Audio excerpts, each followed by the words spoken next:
Hello there, welcome to another Paro seminar. Today I want to do something a little bit different. So I'm actually pre-recording this. I recorded it yesterday. Seems strange to say yesterday as I'm recording it right now, but by the time you're watching this, it will have been yesterday.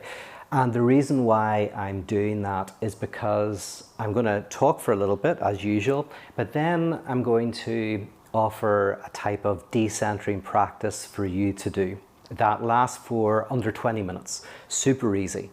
If you're on my Patreon, you had the opportunity to do this already. I've added a couple of things to this one, so you can do it again.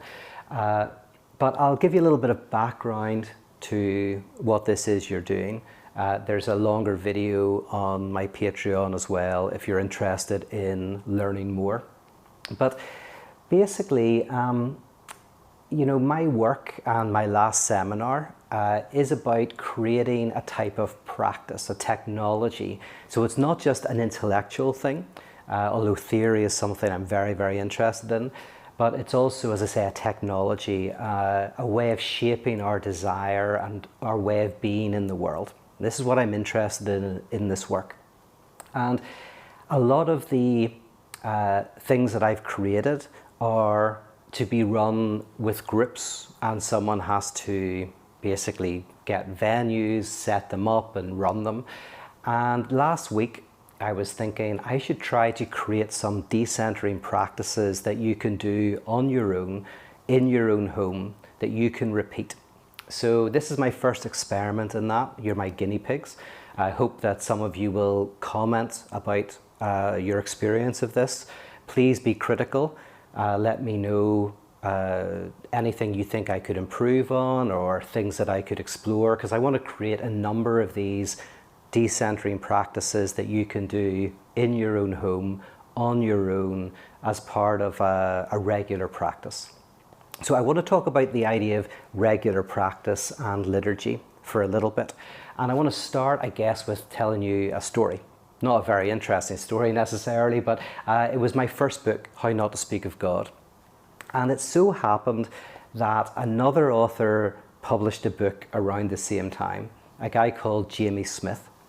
And Jamie Smith is in the tradition of what's called radical orthodoxy. And his book was around a similar size to my first book, How Not to Speak of God. And it was exploring similar themes. But we were very, very different. He actually was a student of John Caputo's, but very much rejected Caputo's approach. And as I say, went into what's called radical orthodoxy. But there were some themes that we were interested in. And I actually got to meet him at that time. We went to a conference in Geneva.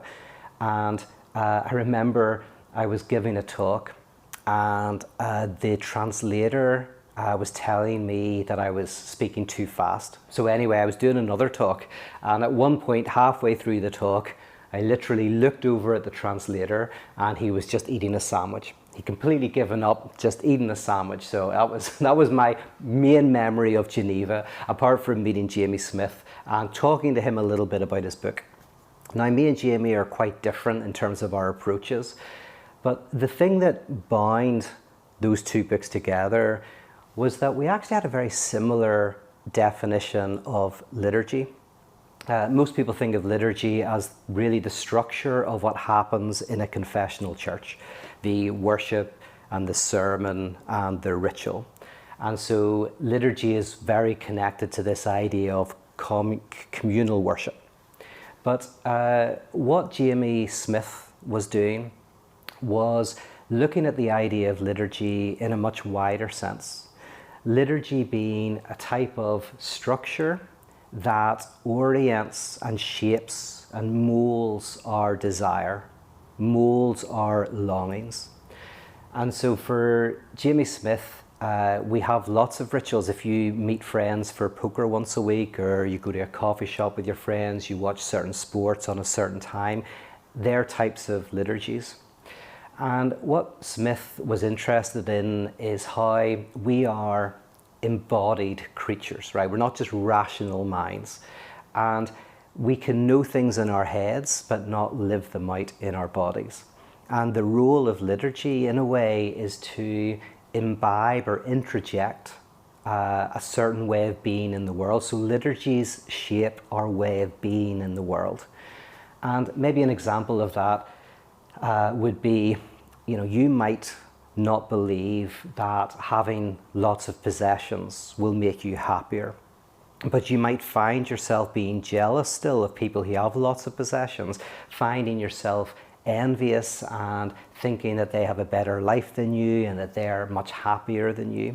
And in your head, you kind of don't believe it, but you find yourself still having those emotions, those affects. Or, you might not believe in ghosts, an example I've often used, but if you hear a creak at night, you suddenly think that there's some spirit hovering under your bed or something like that. Again, rationally, you think one thing, and yet your way of being in the world, your way of relating to the environment is something else.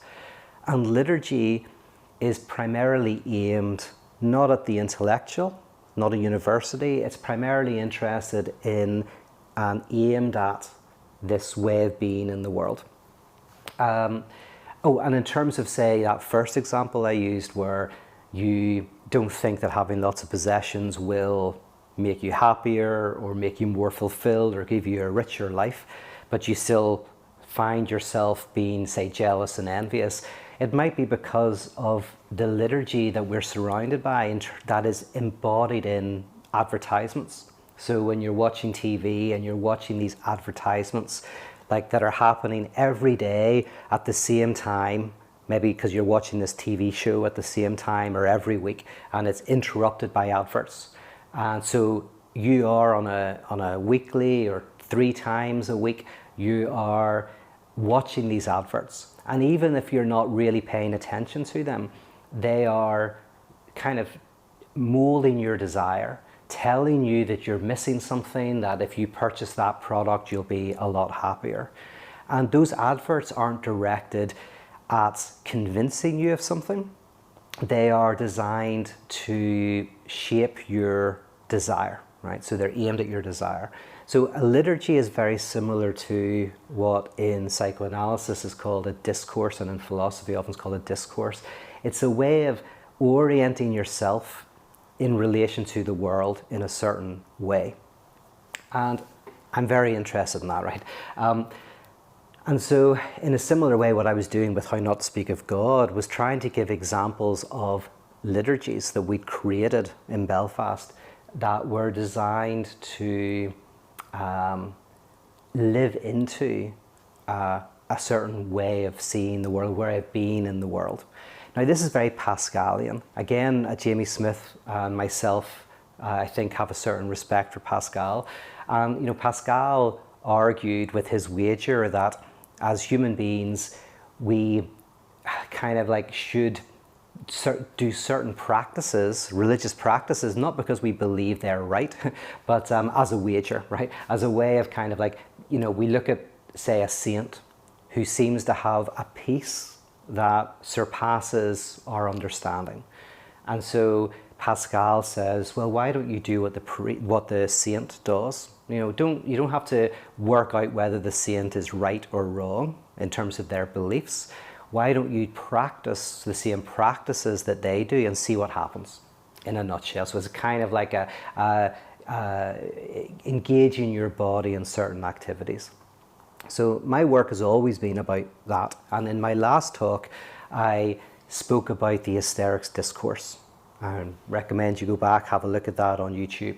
And in that, it's kind of a type of structure for a liturgy that I'm wanting to see in this thing called Church of the Contradiction.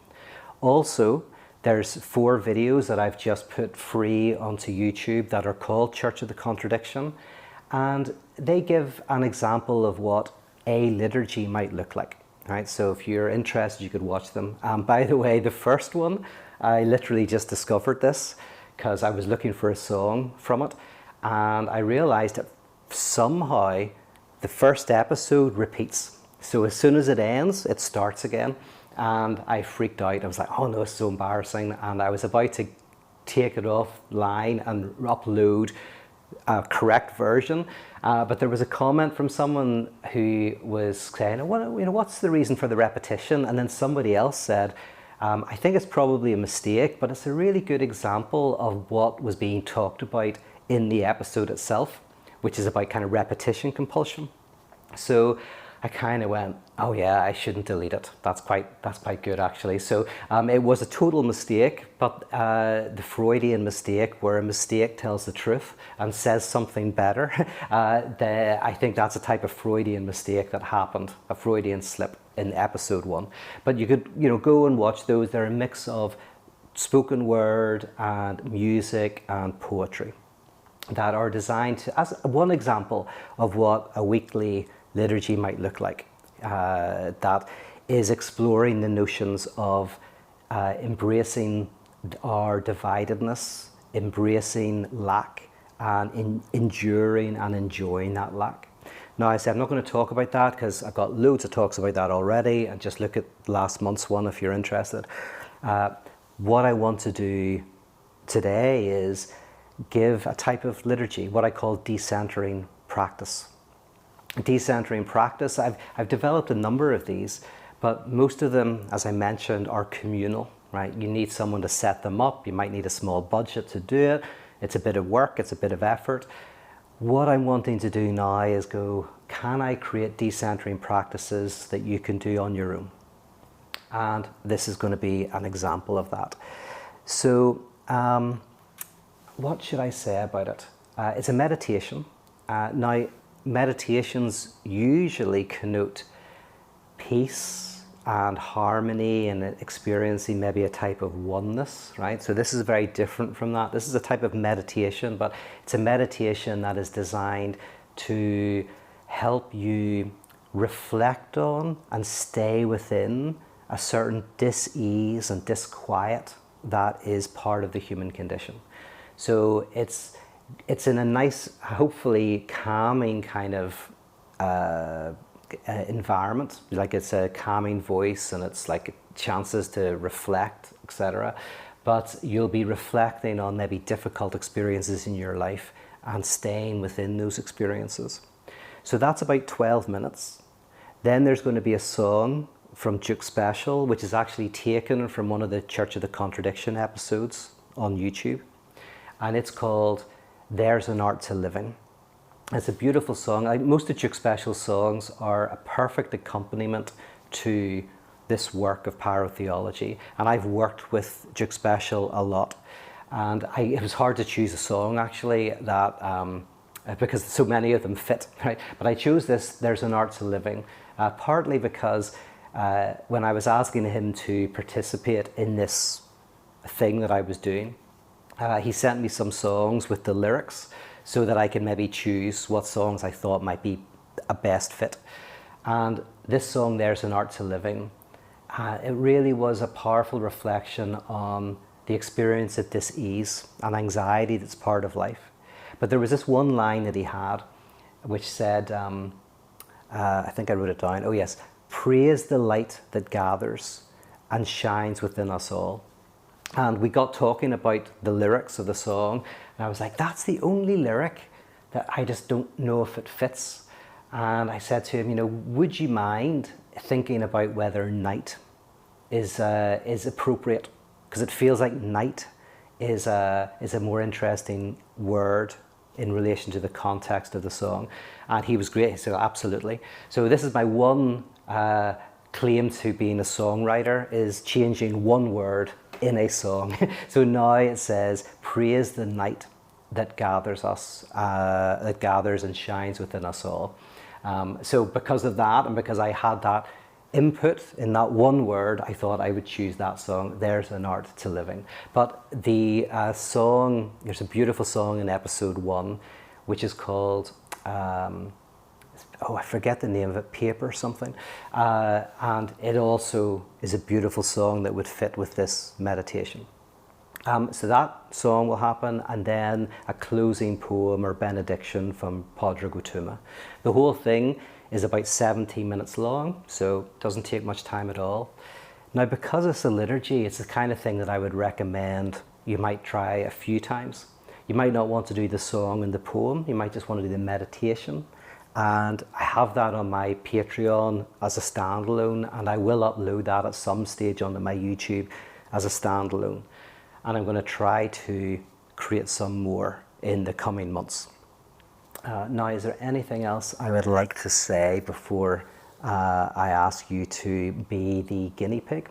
I don't think so. I think that the main thing I wanted to touch on in terms of this content was just a reflection on what I mean by liturgy, which is not about just communal church worship, but liturgy as a type of immersive experience that uses spoken word, song, and sacrament to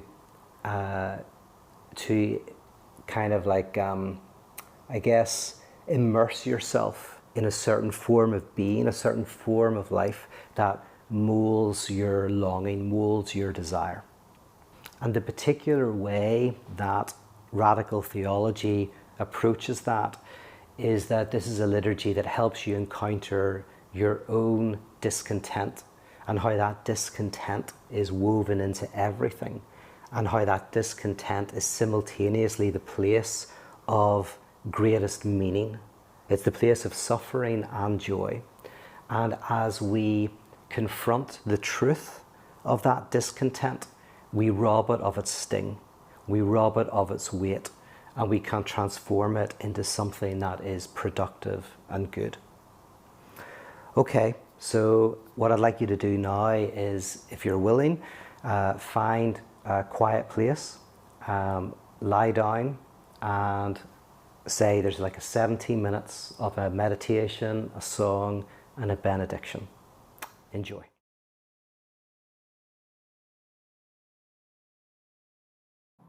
What you're about to do is a decentering practice. It's a meditation that might be disturbing or disquieting or even anxiety producing in some way, but it's designed to help you confront something universal about the human condition, and ultimately to bind you with others. To begin with, I'd like to encourage you to get as comfortable as possible, perhaps sitting or lying down, perhaps in a darkened room, or with something covering your eyes.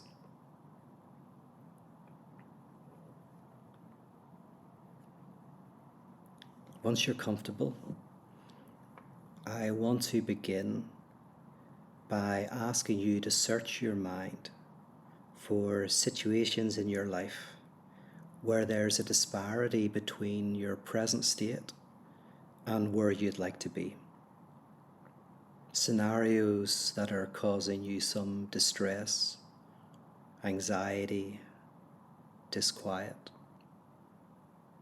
Scenarios that you might be trying to avoid in your daily life by keeping yourself busy or entertained. They might be to do with relationships, with the loss or lack of relationship. They might be to do with money or health or family.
As these situations pass through your mind, I'd like you to start to focus on the one that's causing the most difficulty in your life at the moment. Allow yourself to feel a disconnect between where you are and where you'd like to be.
Now take a moment to imagine this scenario being resolved.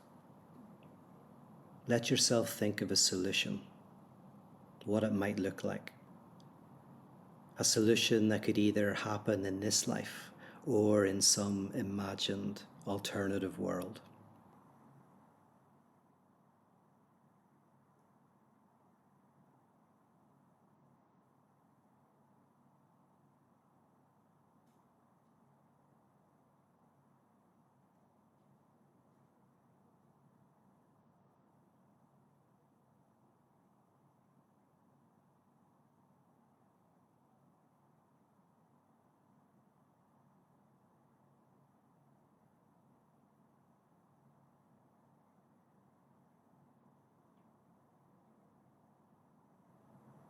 You're currently imagining the gap being closed between where you are and where you want to be. But I'd like you to imagine how that gap could begin to reappear in the solution you've imagined. How could that anxiety reappear in the solution that you're thinking about?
Now I want you to return to the original scenario, to think about the situation as it is now. This is your struggle. It's no one else's. This is unique to you. No one else knows the exact shape of that struggle, how it affects you, how it feels to you. This is your experience of anxiety. It's the shape that lack is taking in your life right now. We all want to escape this feeling, to find a way to close the gap between where we are and where we want to be. But in this meditation, I want you to stay with the feeling of dis-ease and take a few moments to explore it.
The content of this scenario is yours, but the form is shared. This gap between where you are and where you want to be marks the lives of the others who are doing this meditation. It marks the lives of your friends, your family, your neighbours, your enemies. It is something that I share with you. Whether this anxiety is felt as a breeze or a storm, it touches all of us. Take a moment to think about how, amidst all of our differences, this experience of the absurd binds you with me, how it binds you with the people you know and the people you don't.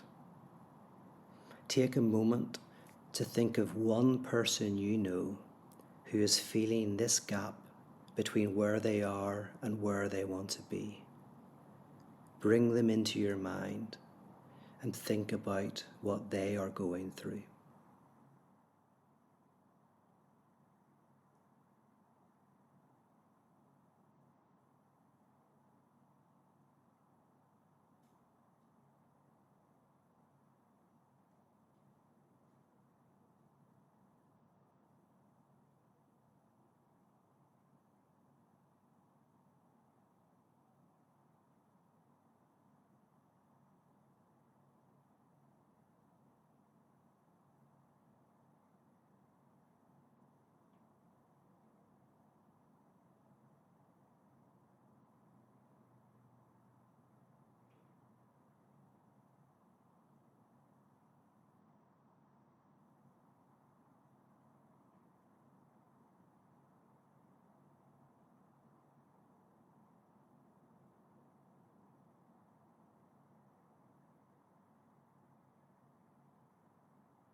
This meditation isn't designed to offer comfort or solutions. We seek those in all sorts of places with greater or lesser success. But in this moment, we lay aside all such striving and acknowledge this gap for what it is, as the site where we meet one another, as the place where we find solidarity in the silence of the suffering. The shape of this gap is yours alone, but its reality is the truth of the human condition. It is the truth that we all share. This is a meditation that you might want to repeat a number of times so that you're able to allow yourself to experience that disquiet, that dis-ease that marks us all, that joins us together.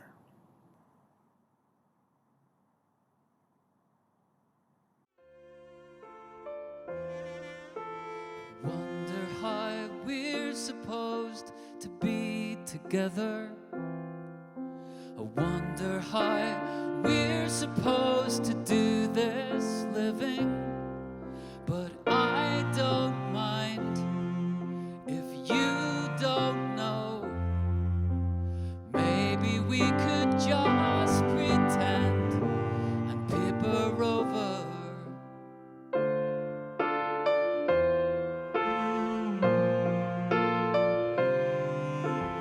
Wonder if love will always be this painful.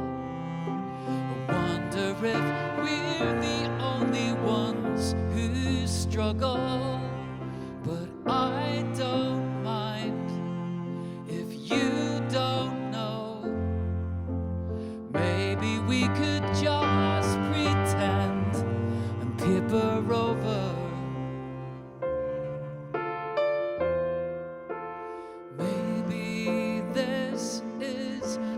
Good as it gets sometimes.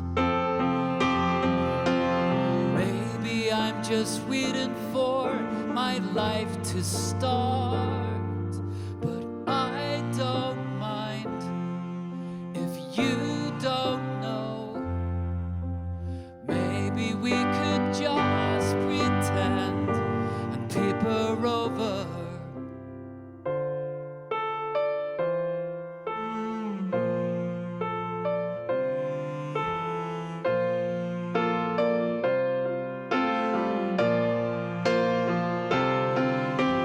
Maybe this is as good as it gets. Maybe this is as good as it gets. Maybe this is as good as it gets sometimes.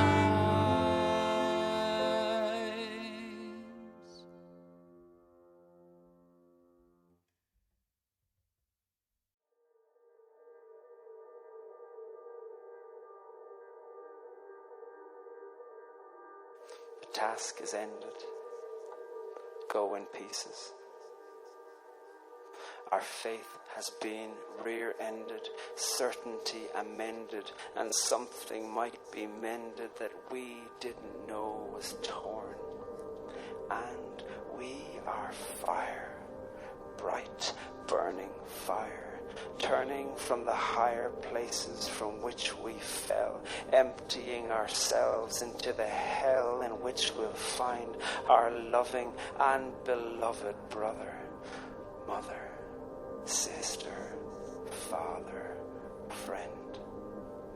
And so, friends, the task is ended. Go in pieces to see and feel your world.